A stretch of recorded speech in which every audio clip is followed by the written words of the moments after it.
அஸ்ஸலாமு அலைக்கும் வரஹ்மத்துல்லாஹி வபரகாத்துஹு. எல்லா புகழும் புகழ்ச்சியும் ஏக இறைவனாம் அல்லாஹ் ஒருவனுக்கு உரித்தாக்கி அகிலத்தின் அருள்குடையாக வந்துதித்த நமது உயிரிலும் மேலான கண்மணி முஹம்மது ரசூலுல்லாஹி ஸல்லல்லாஹு அலைஹி வஸல்லம் அவர்கள் மீது ஸலவாத்தும் ஸலாமும் கூறியவனாக என் உரையை துவங்குகிறேன். எல்லாம் அல்லாஹ் ஜல்ல ஜலாலுஹு எதை சொல்லவும் கேட்கவும் வாய்ப்பளித்தானோ அதன்படி நடந்து நல்ல மூமின்களாக வாழ்ந்து இந்த உலகத்தை விட்டு பிரிகிற பொழுது லா இலாஹ இல்லல்லாஹ் முஹம்மது ரசூலுல்லாஹ் என்ற கலிமாவை மொழிந்து ஜன்னத்துல் ஃபிர்தௌஸை கண்ணால் கண்டு மகிழ்ந்து சிரித்த வண்ணமாக மரணிக்கக்கூடிய நல்வாக்கி பெற்ற மக்களில் அல்லாஹ் நம்மை ஆக்கிக் கொள்வானாக. மரணித்தும் மரணிக்காத இறைநேசர்களின் கூட்டத்தில் நம்மை ஆக்கி அருள்வானாக. நாளை மறுமையிலே முத்து முஹம்மது ரசூலுல்லாஹி ஸல்லல்லாஹு அலைஹி வஸல்லம் அவர்களின் திருக்கரங்களால் ஹவ்துல் கௌசர் என்கிற தடாகத்தில் நீர் பருகி அன்னாரின் ஷஃபாத்தை பெற்று அன்னாரின் கரம் பிடித்து ஜன்னத்துல் ஃபிர்தௌஸ் என்ற உயர்ந்த சொர்க்கத்தில் அவர்களோடு அல்லாஹ் நம்மை சங்கமிக்க செய்வானாக. எல்லாவற்றுக்கும் மேலாக இறை அன்பை பெற்று இறைவனை பார்த்து பரவசம் அடையக்கூடிய அவருடைய லிகாவையும் ரிதாவையும் பெற்ற மக்களில் அல்லாஹ் நம்மை ஆக்கிக் கொள்வானாக. அருமையான முஃமின்களே, பரக்கத்து பொதிந்த ரஜபுடி மாதத்தில் அமர்ந்திருக்கிறோம்.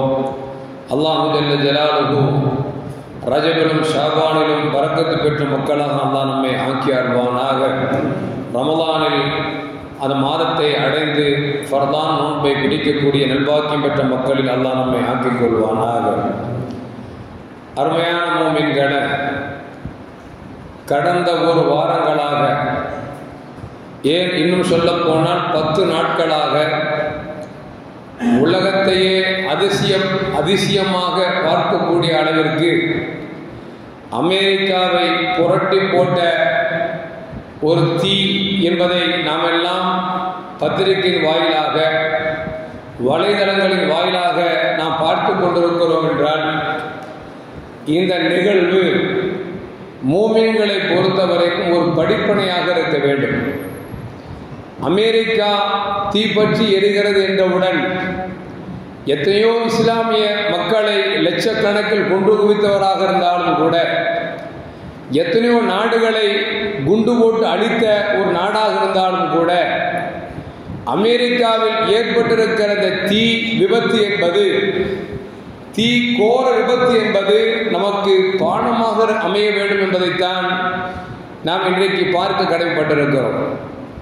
அருமையான முஃமின்களே, நபிகள் நாயகம் ஸல்லல்லாஹு அலைஹி வஸல்லம் காலத்தில் ஒரு சஹாபி ஒரு இடத்தில் அமர்ந்து கொண்டிருக்கிறார். அப்படி அமர்ந்திருக்கிற பொழுது ஒரு மாட்டுடைய சொந்தக்காரர் ஓட்டி கொண்டு வருகிறார். மாடு என்ன செய்யும், சில நேரத்தில் அடம் பிடிக்கும்ல, அந்த மாதிரி மாட்டை மேய்க்கக்கூடியவருடைய பேச்சுக்கு கட்டுப்படாமல் அந்த மாடு திமிரு பிடிக்கிற பொழுது அந்த மாட்டை சாட்டை எடுத்து ஓங்கி அடிக்கிறார். அந்த மாடு மீண்டும் சொல் பேச்சை கேட்டு மீண்டும் நடக்கிறது. மாட்டுக்காரன் அடிக்கிறார், சொல் பேச்சு கேட்க மாட்டேன் என்பதால். பார்த்து கொண்டிருந்த சஹாபி அல்லாஹு அக்பர் என்று சொல்லி தக்பீர் முழங்கி எழுந்து எழுகிறார். எழுந்துட்டு சொன்னாரு, மாடு சொல் பேச்சு கேட்காதனால ஆட்டை அடித்தவுடன் சொல் பேச்சு கேட்கிறது என்று சொன்னால், நம்மை படைத்த ரப்புக்கு நாம் கட்டுப்படாத பொழுது அல்லாஹ்வும் நமக்கு இப்படி சில தண்டனைகளை கொடுக்கிறான் அல்லவா?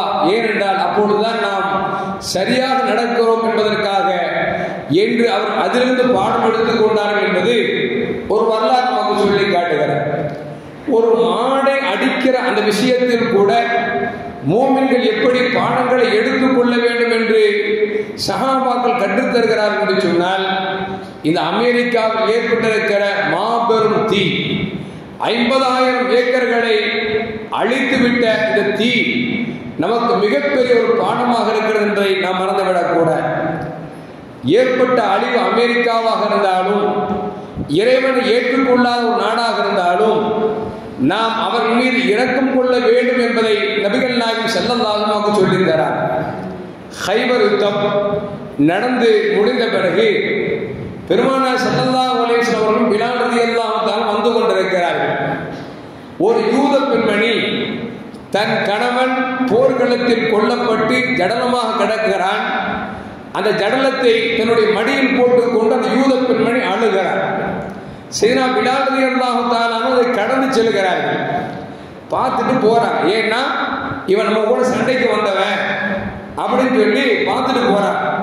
இதை பெருமானார் ஸல்லல்லாஹு அலைஹி வஸல்லம் பின்னால் பார்த்து கொண்டு வந்தவர்கள் பிலால் அழைத்து கேட்டார்கள், பிலாலே, ஒரு பெண்மணி தன்னுடைய கணவனை மடியில் போட்டு அழுது கொண்டிருக்கிறாரே, நீங்கள் ஏதாவது ஒரு ஆறுதல் வார்த்தை சொல்லியிருக்க கூடாதா, அல்லது ஏதாவது உதவி வேண்டுமா என்று கேட்டிருக்க கூடாதா? உங்கள் நெஞ்சம் கல் நெஞ்சமாக மாறிவிட்டதா என்று பெருமானார் ஸல்லல்லாஹு அலைஹி வஸல்லம் கேட்கிறார்கள் என்று சொன்னால், அருமையானவர்கள் நல்லா யோசிச்சு பார்க்கணும். கைபர் யுத்தத்தில் ரசூலுல்லாஹ்வுக்கு எதிராக போர் செஞ்சிருக்கான். அந்த ஆளு முஸ்லிம்களுடைய வாளுக்கு இரையாகி அவன் புறமாக கிடக்கிறான். என்னதான் இருந்தாலும் கணவன் இறந்து விட்டான் என்று சொல்லி யூத பெண்மணி தன் கணவனுடைய ஜடலத்தை மடியில் போட்டு அழுது கொண்டிருக்கிறார். இதை பார்த்த பிலால் ரலியல்லாஹு தஆலா சாதாரணமாக கடந்து செல்கிறார்கள். இதை பார்த்த பெருமானார் ஸல்லல்லாஹு கேட்கிறாங்க, பிலாலே, ஒரு உள்ளம் கடுகடுத்து போய்விட்டதா, நெஞ்சம் கல்மனதாகி விட்டதா, அந்த பெண்ணுக்கு ஒரு ஆறுதல் வார்த்தை சொல்லியிருக்க கூடாதா, ஏதாவது உதவி தேவையா என்று கேட்டிருக்க கூடாதா என்று பெருமானார் ஸல்லல்லாஹு அலைஹி வஸல்லம் பாடம் கொடுக்கிறார் என்று சொன்னால் கொஞ்சம் யோசித்து பார்க்க வேண்டும். எங்கு பாதிக்கப்பட்டாலும் மூமினாக இருந்தால் நாம் அவர்களுக்கு இரக்கம் காட்ட வேண்டும் என்பதை நபிகள் நாயகம் ஸல்லல்லாஹு அலைஹி வஸல்லம் நமக்கு சொல்லித் தருகிறார்கள்.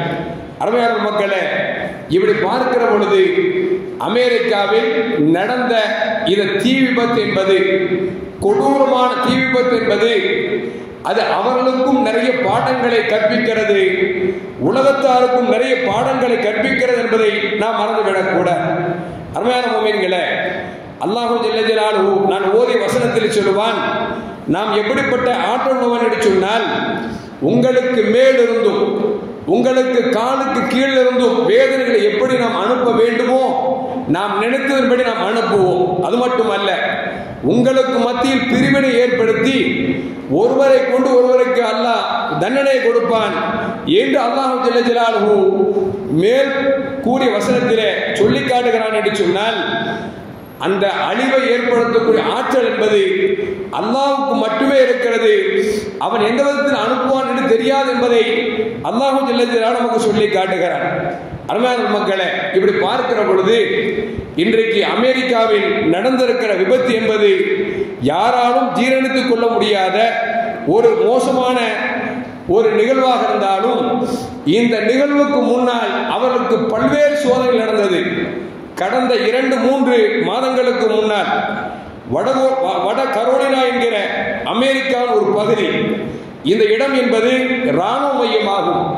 இந்த இடத்தில் தான் மக்களை கொன்று குவிக்க, தன்னுடைய பொருளாதாரத்தை மேம்படுத்த அவர்கள் குண்டுகள் தயாரிப்பதும், அதுபோன்று அவர்கள் ராக்கெட்டை தயாரிப்பதும், இப்படிப்பட்ட ஒரு இடம்தான் வட கரோலினா என்று சொல்லக்கூடிய அந்த இடம்.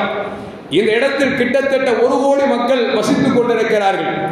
இந்த இடத்தில் ஹெலினா புயல் என்று ஒன்று வீசி கடும் பாதிப்புள்ளாக்கியது. எந்த அளவுக்கு என்று சொன்னால், 3500 கோடி இருந்தால்தான் அந்த புயலால் பாதிக்கப்பட்ட அந்த இடத்தை சரி செய்ய முடியும் என்கிற அளவிற்கு ஒரு புயல் வந்து அந்த வட கரோலினா என்று சொல்லக்கூடிய இடத்தை துவம்சம் செய்தது. அதற்கு பிறகு பார்த்தோம் என்று சொன்னால், பலோரிடா என்று சொல்லக்கூடிய அமெரிக்காவும் இடம். இந்த இடத்தில் தான் மிகப்பெரிய செல்வந்தர்களும் யூதர்களும் வாழக்கூடிய இடம். இவர்கள் எதை நினைக்கிறார்களோ அமெரிக்காவில் சாதிப்பார்கள். அப்படிப்பட்ட ஒரு இடத்திலும் அல்லாஹ் ஜல்ல ஜலாலுஹு ஒரு கடும் புயலை அனுப்பினான்.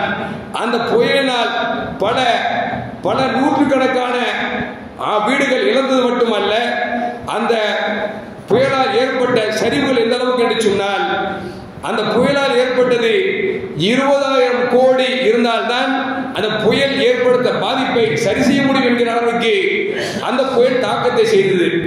அதற்கு பிறகு பார்த்தோம் என்று சொன்னால், இதற்கு இடையில் எலெக்ஷன் வந்தது அமெரிக்காவில்.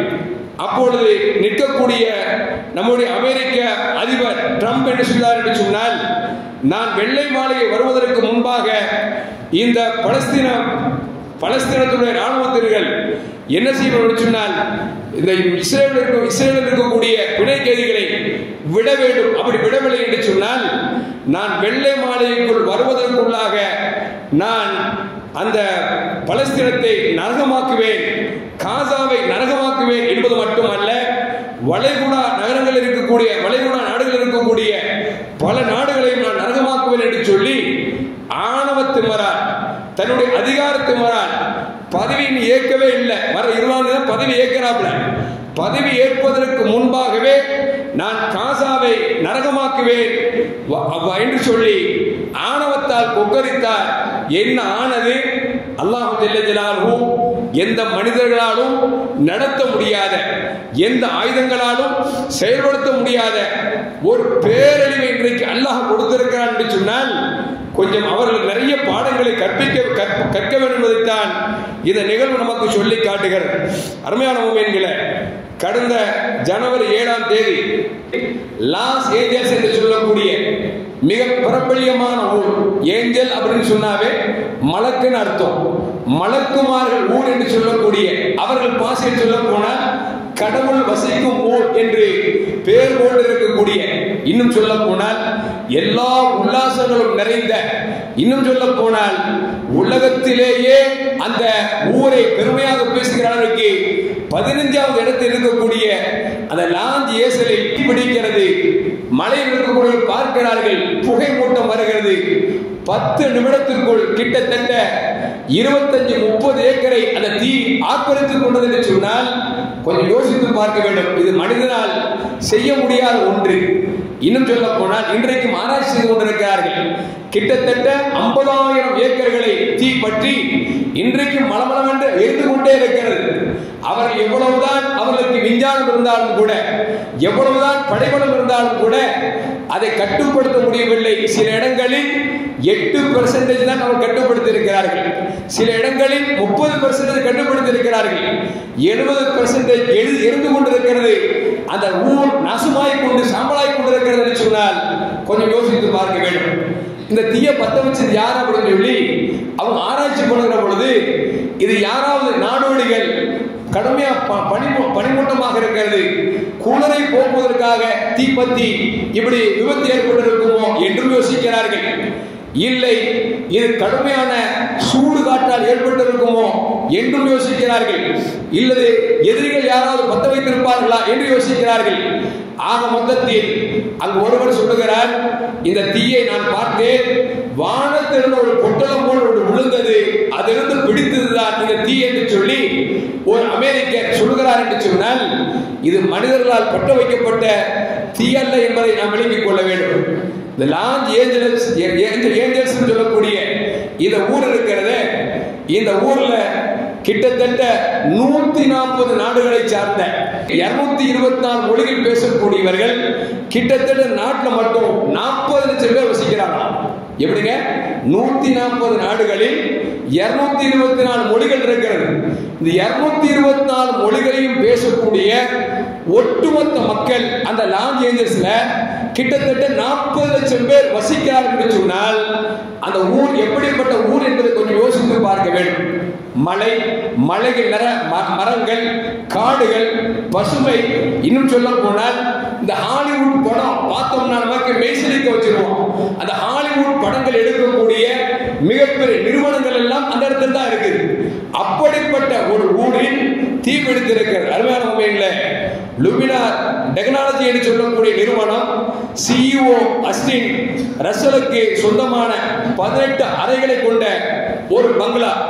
அந்த பங்களாவுடைய மதிப்பை மட்டும் சொல்லுகிறார்கள் 10,077 கோடிகளால் உருவாக்கப்பட்டது. அந்த பங்களா மட்டும் 10,077 கோடிகளால் உருவாக்கப்பட்ட பங்களா. இதை போன்ற பலது, இன்னும் சொல்ல போனால் 14,000 பில்டிங்குகள் எரிந்து நாசமாகி சின்ன பின்னமாக்கப்பட்டிருக்கிறது. இன்னும் சொல்ல போனால் மிகப்பெரிய கோடீஸ்வரர்கள் எல்லாம் அங்கே பிச்சை எடுக்கக்கூடிய சூழலுக்கு தள்ளப்பட்டிருக்கிறார்கள் என்று சொன்னால் இறைவன் பொறுத்திருப்பான் சொல்வார் அல்லவா? அரசன் அன்று கொள்வான், இறைவன் நின்று கொள்வான் என்று சொல்வார்கள். இது அமெரிக்கா செய்த அத்துடைய கொஞ்சம் நெஞ்சமா? ஜப்பானில் போன்ற 1945 நாகாசிமா என்று சொல்லக்கூடிய ஒரு அணுகுண்டை போட்டு இன்றைக்கும் பாதிக்கப்பட்டுக் கொண்டிருக்கிறார்கள். அது மட்டுமல்ல, நம்முடைய இஸ்லாமிய நாடுகள் பல நாடுகளை, ஈராக்கை, அதுபோன்று பலஸ்தீனத்தை, ஆப்கானிஸ்தானத்தை ஒன்றுமே இல்லாமல் அதிகார திமிரால் உள்ளே சென்று அது இருக்கிறது இது இருக்கிறது என்று சொல்லி கால் வைத்து லட்சக்கணக்கான மக்களை, மூமின்களை, முஸ்லிம்களை அடித்துக் கொண்டார்களே. சொல்வார்கள், வினை விதைத்தவன் வினையறுப்பான், திணை விதைத்தவன் திணையறுப்பான் என்று சொல்வார்கள். அதுபோன்று இவர்கள் தங்களுக்கு தாங்களே நாசத்தை ஏற்படுத்திக் கொண்டார் என்பதை அவர்கள் விளங்க வேண்டும். ஆனால் நாம் என்றைக்கும் ஒருபோதும் அவர்களை பார்த்து சந்தோஷப்பட்டு விடக் கூடாது. இந்த பாடம் இவர்களுக்கு வந்த நெருப்பை கொண்டு நாம் நிறைய பாடங்கள் படிக்க வேண்டும் என்பதை மறந்துவிடக் கூடாது. அருமையான மூமின்களே, ஹாலிவுட் ஹில்ஸ் நகரத்தில் இருக்கக்கூடிய வீடுகள் மட்டும் கிட்டத்தட்ட 53,000 கட்டடங்கள் எரிந்து சாம்பலாகி இருக்கிறது. நம்ம வாட்ஸ்அப்ல பார்த்திருப்போம். பெரிய பெரிய பங்களா, அது 10,077 கோடிகளால் கட்டப்பட்ட அந்த பங்களா இந்த செத்து போன குளத்தை எரிச்சா எப்படி எலும்பு கூட மாதிரி இருக்கும், அந்த மாதிரி நிற்கக்கூடிய காட்சியை பார்க்கிறோம் என்றால் அதற்கு சொந்தக்காரனுக்கு எந்த அளவுக்கு வலித்திருக்கும் என்பதை கொஞ்சம் யோசித்து பார்க்க வேண்டும். இதற்கு என்ன காரணம் அப்படின்னா, சாண்டா அனா என்று சொல்லக்கூடிய, நம்ம அணுகுண்டான் கேள்விப்பட்டிருப்போம். இது என்ன சாண்டா அனா என்று சொல்லக்கூடிய ஒரு கடுமையான வெப்பக்காற்றால் ஏற்பட்ட தீ. எந்த அளவுக்கு என்று சொன்னால், ஒரு மணிக்கு 100 கிலோமீட்டர் வேகத்தில் அது வீசின காற்றினால் ஏற்பட்ட தீ தான் 10 நிமிடத்தில் 25 ஏக்கர் காலியாகி கிட்டத்தட்ட 50,000 ஏக்கர்களை ஆக்கிரமித்து இன்றைக்கு சுடுகாடாக நிறுத்தி வைத்திருக்கிறது என்று சொன்னால், அல்லாஹ் சொன்னானே, வேதனை அனுப்புவது நாம் உங்களுக்கு மேலிருந்தும் அனுப்புவோம், உங்களுக்கு கீழிருந்தும் அனுப்புவோம், ஏன் உங்களுக்கு மாத்திரம் சண்டை ஏற்படுத்தி நாம் வேதனை கொடுப்போம் என்று சொன்னானே. அதுபோல் அல்லாஹ் ஜல்லஜலாலுஹு சாண்டானா என்கிற சொல்லக்கூடிய ஒரு காற்றை அனுப்பி அல்லாஹ் இன்றைக்கு அமெரிக்காவுடைய அகம்பாவத்தை, அமெரிக்காவுடைய அடக்குமுறையை இன்றைக்கு அடக்கி காமித்திருக்கிறார். டொனால்ட் ட்ரம்ப் சொல்லுகிறார், இது எப்படி இருக்கிறது என்று சொன்னார், ஒரு மிகப்பெரிய அணுகுண்டை போட்டால் எந்த அளவுக்கு பெரிய பாதிப்பு இருக்குமோ, ஏன்னா ஏற்கனவே ஜப்பான்ல போட்டிருக்காங்கல்ல, அது சொல்றான், ஒரு அணுகுண்டை போட்டால் என்ன பாதிப்பு இருக்குமோ அந்த பாதிப்பை நான் உணர்கிறேன் என்று சொல்லி இன்னைக்கு ட்ரம்ப் சொல்லுகிறார் என்று சொன்னால் அல்லாஹ் பாடம் கற்பித்திருக்கிறார் என்பதை நாம் மறந்துவிடக் கூடாது. அது அருமையான உண்மைகளே. அது மட்டுமல்ல, காவல் அதிகாரி சொல்லுகிறார், ராபர்ட் லூனா என்று சொல்லுகிறார், அந்த தீ ஆரம்பிக்கிற பொழுது ஒரு வெடிகுண்டு வீசப்பட்ட போன்ற ஒரு செய்தியை நான் உணர்ந்தேன் என்று சொல்லி காவல்துறை அதிகாரி அங்கே சொல்லுகிறார்.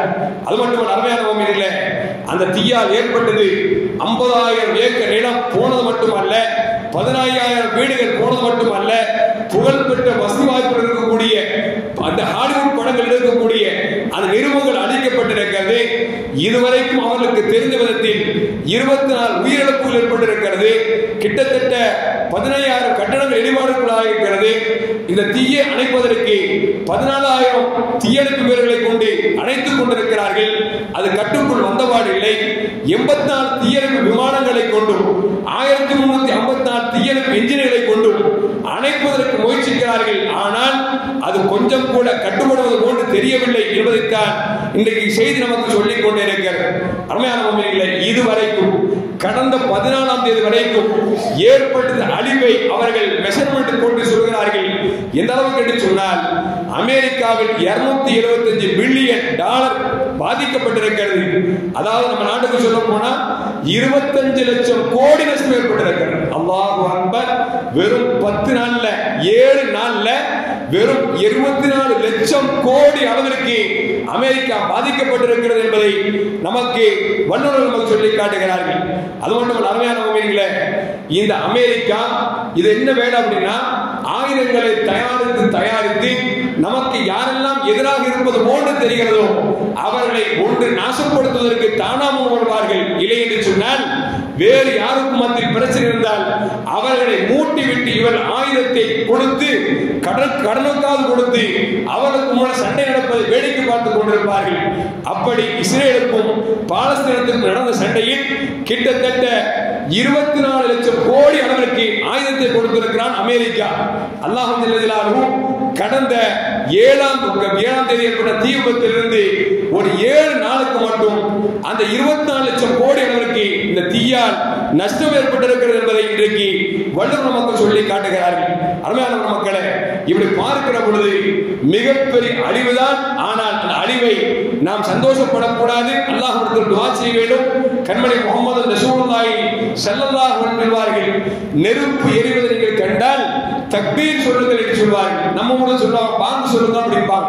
பாங்கல தக்பீர் இருக்கு. ஏன்னா தக்பீர் சொல்லணும்னு சொன்னால் துதுபியும் நார அது நெருப்பை அணைக்கும் என்று பெருமானார் ஸல்லல்லாஹு அலைஹி இருக்கிறார். இப்ப நாம் முடிஞ்ச வரைக்கும் தக்பீரை சொல்லி அல்லாஹ் நினைச்சோம் அந்த அமெரிக்காவில் எரியக்கூடிய நெருப்பை அணைவதற்கு நாம் துஆ செய்ய வேண்டும் என்பதை மறந்துவிடக் கூடாது. அருமையான முஃமினீன்கள், இப்படி பார்க்கிற பொழுது நெருப்பு ஒரு நெருப்பு, அந்த நெருப்பு வந்து 50,000 ஏக்கரை தாண்டி இன்னைக்கு போய்கொண்டே இருக்கிறது என்று சொன்னால், பல லட்சம் கோடிகளை அதை நஷ்டப்படுத்த இருக்கிறது என்று சொன்னால், இந்த நெருப்புடைய ஜுவாலை கொண்டு நாம் தெரிவதற்கு கடமைப்பட்டிருக்கிறோம். நபிகள் நாயகம் ஸல்லல்லாஹு அலைஹி வஸல்லம் இந்த நரக நெருப்பை கவனித்தால் உலகத்தின் நெருப்பு இருக்கிறது, நரக நெருப்பை 70ஆக பங்கிட்டு அதில் ஒரே ஒரு பங்கு தான் இன்றைக்கு அமெரிக்காவில் எழுந்து கொண்டிருக்கிறது. நாம் பயன்படுத்திக் கொண்டிருக்கிற நெருப்பு நரகத்தின் நெருப்பில் 70ஆக பங்கு வைத்து ஒரு பங்கு தான் இந்த உலகத்தின் தீ என்று சொன்னால் 70 மடங்கு நெருப்புகளை போட்டு அல்லாஹ் பாவிகளை வதைப்பானே, நரகத்தில் போடுவானே, அது எந்த அளவுக்கு மோசமாக இருக்கும் என்று யோசித்து பார்க்க வேண்டும். அருமையான மக்களே, அல்லாஹ் சொல்வான், நாளை மறுமையிலே நரகத்திலே கற்களையும் குழந்தைகளையும் அல்லாஹ் எரிகுள்ளையாக வைப்பான் என்று சொன்னார். கற்கள் எப்படி எரியும் ஆச்சரியப்பட்டோம். ஆனா இந்த லான்ச் ஏஜென்சில வீடு தீக்குடிச்சு எரியுது பாருங்க, கட்டடம் அப்படி எரியுது. கட்டடம் எங்கே எரியுவாங்க, கற்கள் எரிகிறது. ஆச்சரியமாக இருந்தது. அல்லாஹ் சொல்ற உண்மையா போச்சு. என்ன அப்படின்னா, நரகத்தில் கல்லை கொண்டும் குழந்தைகளை கொண்டு நாம் எரிகுள்ளியாக ஆக்குவோம் என்று சொன்னால அந்த ஆயத்தை விளங்கக்கூடிய செய்தி அல்லாஹ் அமெரிக்காவில் லான்ச் ஏஜென்சியில் நடைபெற்ற அந்த தீ விபத்து நமக்கு சொல்லி காட்டுகிறார். அல்லாஹ் சொன்ன நாளைக்கு மறுமையில நெருப்பு எழுச்சி மக்களை விரட்டும் என்று சொன்னார். அது எப்படி விரட்டும், கிழக்கிழந்து மேற்கு பக்கம் விரட்டும் என்று சொன்னார். அது எப்படி விரட்டும் அப்படின்னு ஆச்சரியப்பட்டோம். இன்னைக்கு சொல்றாங்க லான்ச் ஏஜென்சில மட்டும் நெருப்பு பிடித்து கிட்டத்தட்ட 1.5 லட்சம் மக்கள் துண்டக்கான துணிக்கான ஓடி இருக்காங்க. எந்த அளவுக்கு அப்படின்னா, கிடைத்தது மட்டும் போதும் என்று சொல்லி 4 ட்ரெஸ் எடுத்துட்டு கார்ல புறப்பட்டு படுக்க இடம் இல்லாமல் குடும்பமே காரில் தூங்கக்கூடிய ஒரு அவலநிலைக்கு தள்ளப்பட்டிருக்கிறது என்று சொன்னார். அல்லாஹ் சொன்னாங்க நாளைக்கு மறுமையில நெருப்படிச்சு ஒன்று கூட்டும் அப்படின்னால கியாமத்தான அடையாளத்தில் ஒண்ணு கிழக்கிழந்து மேற்கு உங்களை துரத்தும் என்று சொன்னானே, அந்த துரத்தக்கூடிய காட்சியும் இந்த லான்ச் ஏஜென்சியில் நடைபெற்றிருக்கிறது என்பதை நாம் மறந்துவிடக் கூடாது. அது மட்டும் அருமையான முஃமினீன்களே, நபிகள் நாயகம் ஸல்லல்லாஹு அலைஹி வஸல்லம் இந்நரகத்தினுடைய நெருப்பை பற்றி சொல்கிற பொழுது நமக்கு அச்சத்தை தரக்கூடியதை நமக்கு நிறைய சொல்லி தந்திருக்கிறார்கள். அந்த விதத்தில் பார்க்கிற பொழுது அல்லாஹ் அந்த நெருப்பை எப்படி அமைச்சிருக்கான் அப்படின்னா 4 பிரிவா அமைச்சிருக்கிறான். எப்படி அப்படிங்கிறத மேன்மக்கள் சொல்லுகிறார்கள். நானும் லஹா இஷ்ராக்கும் வ இஹராக்கும் கஷம்சி, நெருப்பு இருக்குது. அந்த சில நெருப்பு இருக்குது, அது நம்மை கரிக்கவும் செய்யும், ஒளியும் கொடுக்கும். சூரியனை போன்று சூரியன் வெளிச்சத்தையும் கொடுக்கும், நெருங்கினா நம்மளை சுட்டு நெஞ்சிரும், கரிச்சிரும். இது ஒரு வகை. இன்னொரு வகை என்ன அப்படின்னா, நாரும் லஹா இஹராக்கும் பிலா இஷ்ராக்கி, இன்னும் சில நெருப்பு இருக்குது, அதுல வந்து அல்லாஹ் நினைச்சோம்னா அந்த கரிக்கக்கூடிய சக்தியை கொடுத்திருப்பான், ஆனா வெளிச்சம் இருக்காது. எப்படி அப்படின்னா, நாரும் ஜஹன்னம் முதலிமா, நாளைக்கு மறுமையில நரகம் இருக்குது, அதுல வெளிச்சமே இருக்காது, வேறு இருள் மட்டும்தான் இருக்கும். ஆனா கடுமையான விஷயம் நமக்கு வேதனை தரும். மூன்றாவது என்ன அப்படின்னா, நாரும் லஹா இஷ்ராக்கும் பிலா இஹராக்கி, ஒரு இதுல வெளிச்சம் இருக்கும், ஆனா நிச்சயாது அது நம்மளை வந்து சுடாது. எப்படி அப்படின்னா, ஹலக்கல்லாஹ் ஷஜரத்தை வக்கல்லம் மூசா, அல்லாஹ் மரத்துல நெருப்பு வச்சிருக்கிறாங்க. மூசா அலைஹிஸ்ஸலாம் பேசிய மரத்தில் நெருப்பு இருந்தது. அல்லாஹ் மரத்தில் நெருப்பு வச்சிருக்கான். எப்படின்னா, இன்னைக்கு லாந்தேஜ் பாத்தீங்கன்னா 2 பனைமரம் நிக்குது, மேலே எரியல கீழே எரியல, நடுவுல பத்தி எரியுது. ஆச்சரியப்படுறான், எப்படி எரியுது? மேல இலை இருக்கும், பிடிச்சி எரியும், இல்ல கீழே தீ எரியும். ஆனா 2க்கும் நடுவுல சொல்ல கெண்டங்கால் மாதிரி அந்த மரம், நீளமான மரத்துல நடுவுல பிடிச்சி தீ எரியுது. அப்படின்னு என்ன அர்த்தம்? அல்லாஹ் சொல்ற பாருங்க, சில இடங்களில் மரத்தில் அல்லாஹ் என்ன செஞ்சிருக்கான், நெருப்பை வச்சிருக்கிறான். அது என்ன செய்ய தேவைப்படுகிற பொழுதுதான் அல்லாஹ்வின் உத்தரவுகளை நிறைவேற்றுகிற இல்லை என்று சொன்னால் அது அப்படியே உள்ள இருக்கும். இன்னைக்கு சொல்றாங்க ஆஞ்சநேயர்ல அந்த மரத்தோடு உரசி தீப்பற்றி எடுத்திருக்குமோ அப்படிங்கிறான். மரத்தை உரசுகிறா அப்படின்னா மரத்துக்குள் தீ வச்சிருக்கிறான். இது ஒரு வகை அப்படிங்கிறதையும் நமக்கு மேன்மக்கள் சொல்லி தருகிறார்கள். அது மட்டுமல்ல அருமையான மோமின்களே, மேலும் என்ன அப்படின்னா நாலாவது இஸ்ராக்கும் பலா இஹராக்கும், வெளிச்சம் இருக்கும் ஆனால் கரிக்காது. எப்படி என்று சொன்னால் மரத்தை போன்று அதுபோன்று கற்களை போன்று இப்படி அல்லாஹ் தன் நெருப்பை 4 விதமாக வைத்திருக்கிறார் என்று மேன்மக்கள் நமக்கு சொல்லித் தருகிறார்கள். ஆக மொத்தத்தில் நெருப்பு எப்படி இருந்தாலும் இந்த உலக நெருப்பு என்பது நாளை மறுமை கவனித்து 70 மடங்கு அதிகமாக இருக்கும். அந்த 70 மடங்கில் 1 மடங்கு தான் துன்யாவில் கொடுக்கப்பட்டிருக்கிறது என்பதையும் நபிகள் நாயகம் ஸல்லல்லாஹு அலைஹி வஸல்லம் நமக்கு சொல்லித் தருகிறார்கள். அது மட்டுமல்ல அருமையான முஃமின்களே, பெருமானார் ஸல்லல்லாஹு அலைஹி நமக்கு சொல்வார்கள், நீங்கள் நெருப்பை கண்டால் நெருப்பை விட்டு நீங்கள் அல்லாஹ்விடத்தில் பாதுகாப்பு தேடுங்கள் என்று சொன்னார்கள். ஏன் என்று சொன்னால் நபிகள் நாயகம் ஸல்லல்லாஹு அலைஹி வஸல்லம் நீங்கள் படுக்கிற பொழுது விளக்கு எது என்று சொன்னார், விளக்கை அணைக்காமல் நீங்கள் படுக்க வேண்டாம் என்று பெருமானார் ஸல்லல்லாஹு அலைஹி எழுதியிருக்காங்க. ஏன்னா விளக்குடைய நெருப்பு என்பது சிறிதாகத்தான் இருக்கும்.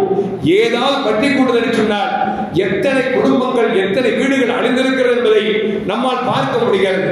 எனவே அருமையான மக்களே, நெருப்பு அமெரிக்காவில் ஏற்பட்ட நெருப்பு என்பது உலகத்தாருக்கு மிகப்பெரிய பாடமோ இல்லையோ, அமெரிக்கா அவர்கள் உணர்ந்து வாழ வேண்டும். ஏனென்று சொன்னால் அடுத்தவனை அழித்துத்தான் வாழ வேண்டும், அடுத்தவனை நாட்டை பிடித்துத்தான் நாம் பெரியாளாக வேண்டும் என்று சொன்னால் இது போன்ற அழிவை இறைவன் கொடுப்பான் என்பதை நமக்கு மிகப்பெரிய சான்றாக இருக்க ஒரு மிகப்பெரிய கட்டுரை எழுத்தாளர் எழுதுகிறார்.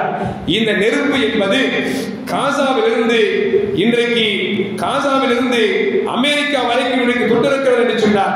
காசாவிலிருந்து கலிபோர்னியா வரைக்கும் தொட்டிருக்கிறது என்று சொன்னால் அவர்கள் வைத்த நெருப்பு என்று சொல்லிவிட்டு சொல்லுகிறார். ஏனென்று சொன்னால் 15 மாசமாக இன்றைக்கு காசாவில் குண்டுமலை 80,000 டன் கணக்கில் போட்டு அவர்கள் மக்களை வதைப்படுத்தியிருக்கிறார்கள். இருக்கிற வீடுகளை எல்லாம் சுடுகாடாக்கி இருக்கிறார்கள்.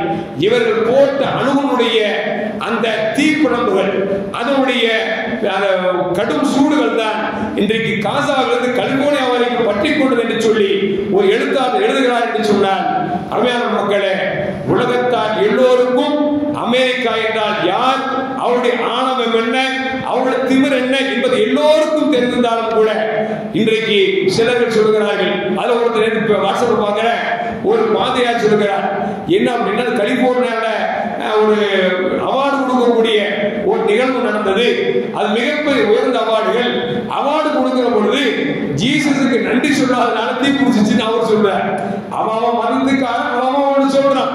ஆனா யதார்த்தம் என்ன அப்படின்னா, பொதுவா யாரையும் சீண்டக்கூடாது, யாரையும் தீண்டக்கூடாது, யாரையும் வதை செய்யக்கூடாது சொல்லுவார் அல்லவா, வினை விதைத்தவன் வினை அறுப்பான். நாம ஒருத்தர் சும்மா அடிச்சோம் அப்படின்னா திருப்பி நம்ம அடிப்போம். சொல்லுவா கத்தி எடுத்தவன் கத்தியால் சாவான் என்று சொல்வது போன்று நீ ஆணவத்தால் அடுத்த நாடை அழிக்கிற பொழுது அந்த அழிவு உனக்கு திரும்பி வரும் என்பதை மிகப்பெரிய பாடமாக இந்த அமெரிக்கா நமக்கு சொல்லி காட்டுகிறது. எல்லாம் அல்லாஹ் இது போன்ற பேராபத்துகளை விட்டு இயற்கை சீற்றத்தில் விட்டு எல்லா நாட்டவரையும் எல்லா மதத்தவரையும் அல்லாஹ் காப்பாற்றுவானாக. அஸ்ஸலாமு அலைக்கும் வரஹ்மத்துல்லாஹி வபரகாத்துஹு.